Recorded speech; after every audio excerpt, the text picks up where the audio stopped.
Ole hay lệ dàn liền đến để cần sa tăng hình si tin lighter kan han cha nghe ô anh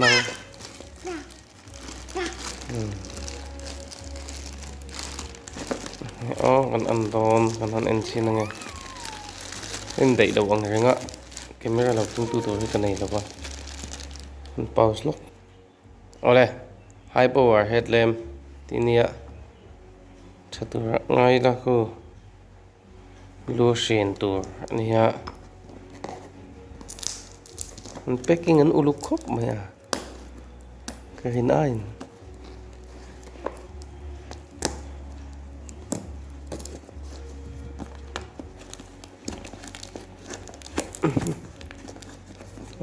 bên xa nó sao về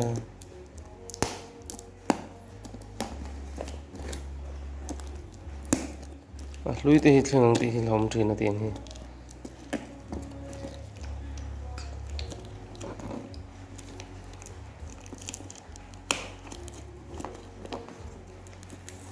khang hạc lel thế nó om về ula cái bông khang hạc lel thava ồ hu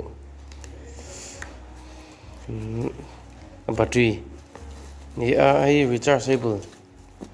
ania ms zaruk sangruk zariat ve ni a chuanin hei a charger tak kan han phor chu nge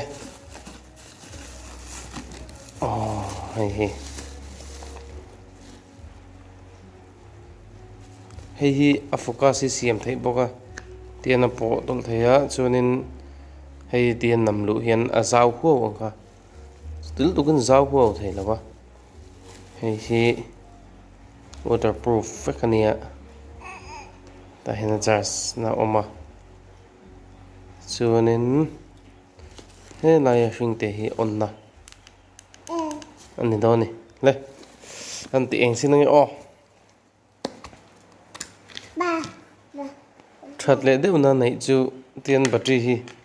pakhat chi kan vuanga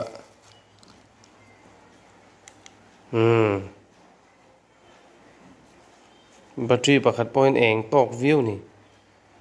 chuna kan han tia ai du angin eng le thi lawa a en zong te chun ko enga chuan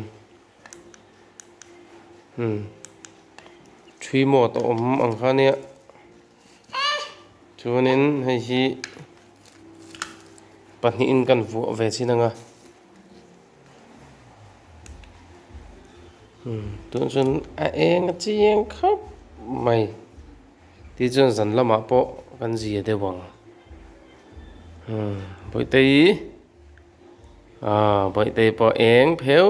to mai sin sina han lo soi thing te hei hi ti hian ati kual ve le thei boka hei chu kan hriat tawh theuh ang khan ta he pawh hian in ziak tur kan ngai ringa ta hei a zoom ani hi a zong kha ani